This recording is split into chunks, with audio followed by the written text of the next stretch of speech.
चलिए आज की वीडियो में आप सभी का बहुत बहुत स्वागत है। जैसा कि हम देख रहे हैं कि उच्च माध्यमिक परीक्षा 2025 का ये पेपर है आपका सीनियर सेकेंडरी एग्जामिनेशन 2025 ड्राइंग का है, चित्रकला का आपका पेपर है। 24 नंबर का पेपर है। 3 घंटे 15 मिनट इसके लिए आपको समय मिलेगा।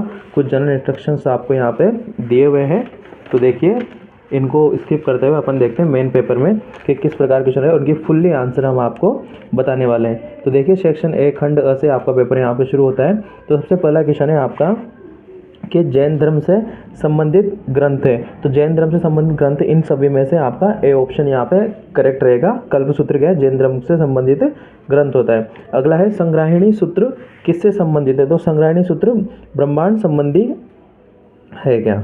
अगला क्वेश्चन है ढोला मारू कृति किस शैली से संबंधित है? तो ढोला मारू कृति शैली आपकी राजस्थान मतलब कि ये धौलपुर शैली से संबंधित है क्या? सॉरी जोधपुर से। जोधपुर मतलब कि ऑप्शन ब यहाँ पे करेक्ट आपके रहेगा क्या?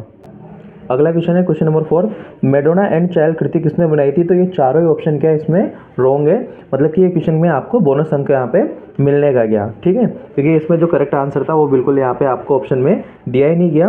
तो अगला क्वेश्चन इसमें आपको श्योर आपको 1 नंबर ये आधे नंबर का बोनस यहाँ पे आपको मिलने वाला है। लॉस एंजलिस काउंटी कला संग्रहालय कहाँ पर स्थित है? तो ये आपके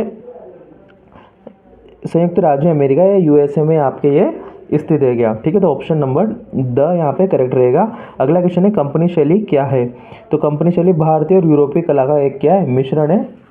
अगला क्वेश्चन है फड़ किस राज्य से संबंधित? तो फड़ अपने राजस्थान से संबंधित, तो यहाँ पे ऑप्शन नंबर द रहेगा। तो इसी के साथ ही आपके एमसीक्यू यहाँ पे क्या होते हैं? फिनिश होते हैं। अब आपके रिक्त स्थानों की पूर्ति कीजिए वाले प्रश्न आपसे पूछे गए। तो देखिए हम इसमें आंसर बता रहे हैं आपको।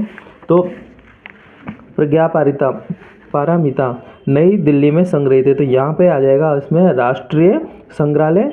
इस वाले क्वेश्चन में आपके सेकंड वाले में आंसर आ जाएगा मीर सैयद और अब्दुल समद। यहाँ पे क्या आ जाएगा? बिल्कुल करेक्ट आंसर दोनों हो जाएंगे। राजा के संरक्षण में कांगड़ा शैली पल्लवित हुई, तो यहाँ पे राजा संसार चंद्र करेक्ट आंसर रहेगा। अगला है progressive artist group of Bombay में और कलाकार शामिल थे, तो इसमें FN सुजा और MF हुसैन यहाँ पे करेक्ट आंसर रहेंगे आपके। बेहजाद शैली का मुख्य चित्रकार था, तो यहाँ फारसी लघु शैली का, तो बेहजाद फारसी लघु शैली का क्या था?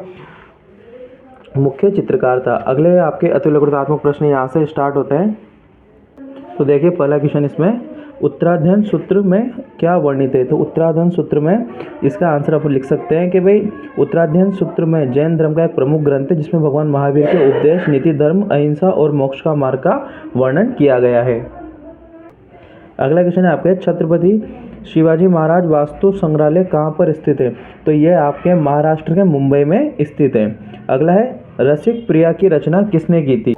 तो इसके आंसर में आप लिख सकते हो कि भाई इसकी रचना केशवादास ने की थी क्या? अगला है रामायण का युद्धकांड कृति किसने चित्रित की थी? तो इसमें आंसर रहेगा आपके साहिबदीन नामक चित्रकार ने ये चित्रित की थी। अगला है राम अपनी संपत्ति दान करते हुए कृति पर संक्षिप्त टिप्पणी लिखी है, तो इसमें आप लिख सकते हो कि यह पेंटिंग भगवान राम के त्याग को दर्शाती है। यह पेंटिंग क्या है? भगवान राम के त्याग को दर्शाती है, जिसमें वे अपने वनवास से पहले अपनी संपत्ति गरीबों को दान करते हुए दिखाए गए हैं। ये भारतीय पारंपरिक चित्रकला का सुंदर उदाहरण भी आपके यहाँ दर्शाता है। ठीक है, अगला क्वेश्चन है आपके ये हो ही गया। विक्टोरिया और अल्बर्ट संग्रहालय कहाँ पर स्थित है? तो इसमें आंसर रहेंगे आपके कि भाई विक्टोरिया और अल्बर्ट कहाँ पर स्थित है? तो इसमें यह लंदन में स्थित है, मतलब कि ये लंदन और पीछे आप इंग्लैंड भी लिख सकते हो क्या? अगला है NC मेहता क्यों प्रसिद्ध हैं?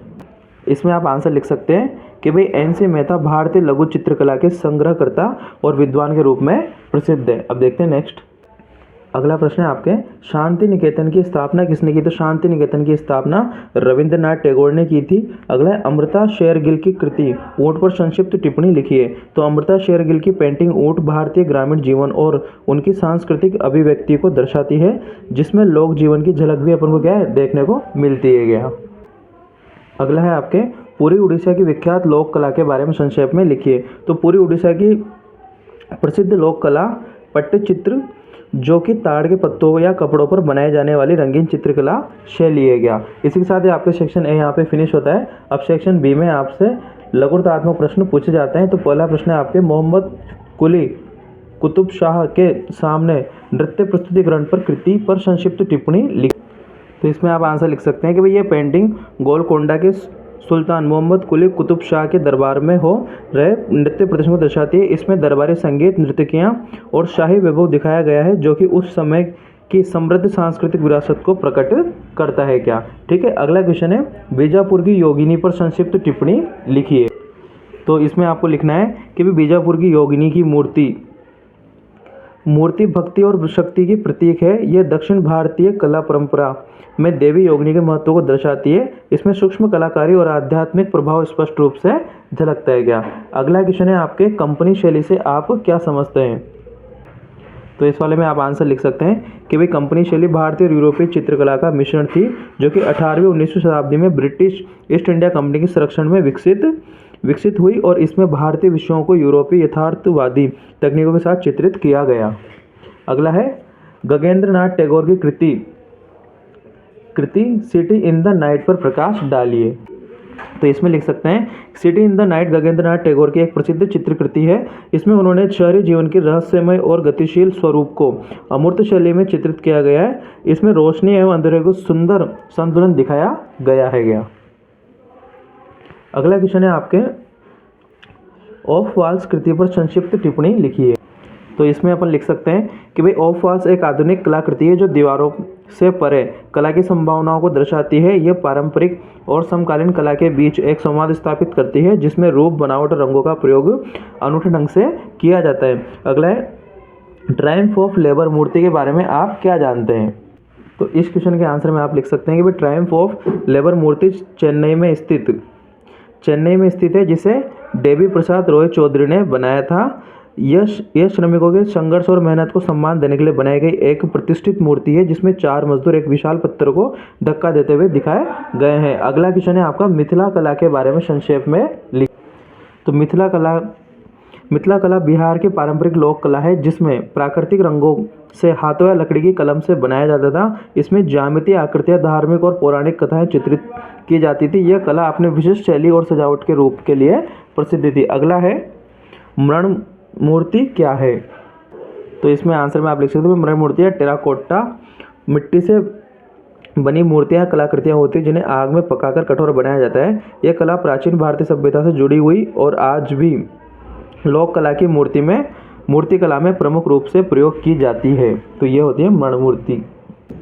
ठीक है, इसी के साथ आपका सेक्शन सी स्टार्ट होता है। सेक्शन सी में आपको दीर्घ उत्तरीय प्रश्न मिलते हैं। लगभग 150 शब्दों में आपको आपका आंसर लिखना होता है क्या। ठीक है, तो इसमें पहला क्वेश्चन है अकबरकालीन मुगल कला के बारे में विस्तार से लिखिए और अथवा में दे रखा है मुगलकालीन चित्रकला के रंग और तकनीक के बारे में भी लिखिए। तो दोनों क्वेश्चन में जो आपको अच्छे से आता है उसको आपने पिकअप करके अच्छे से आंसर लिखा हो, क्योंकि यहाँ पे क्या है वर्ड्स लिमिट ज़्यादा है तो ज़्यादा लेंथी हो जाएगा आंसर बताना।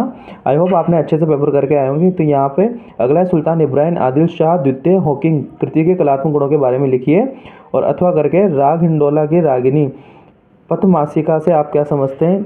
1.5 नंबर के प्रश्न थे। अब लास्ट आपके सेक्शन नंबर डी रहा है। तो देखिए इसमें आपसे 2 क्वेश्चन पूछे गए हैं। मालवा चित्रकला शैली के विविध पक्षों के बारे में विस्तार से बताना था आपको और बीकानेर चित्रकला शैली के विविध पक्षों के बारे में भी आपको इसमें लिखना था। राम किंकर बेज की कला का विस्तृत व्याख्या कीजिए और अथवा कर क्वेश्चन है progressive artist group of Bombay के महत्व पर प्रकाश डालिएगा। इसी के साथ ही आपका पेपर फिनिश होता है। हमें कमेंट बॉक्स में करके आंसर करके बताइए कि आपने कितने क्वेश्चंस सही किए हैं और आपके कितने नंबर इस पेपर में बन रहे हैं क्या। तब तक के लिए धन्यवाद। और आपको जिस भी क्वेश्चन में कोई प्रॉब्लम है तो आप हमें कमेंट बॉक्स में कर दीजिए, उसका आपको सॉल्यूशन दे देंगे। और ऐसे ही नेक्स्ट वीडियो देखने के लिए आप हमारे चैनल को सब्सक्राइब कर लिए, बेल आइकन को भी दबा दीजिए और जितने भी इंपॉर्टेंट पेपर क्वेश्चन आंसर सब रहेंगे हम आपको पहले ही हमारे चैनल के माध्यम से बता देंगे क्या। तब तक के लिए धन्यवाद।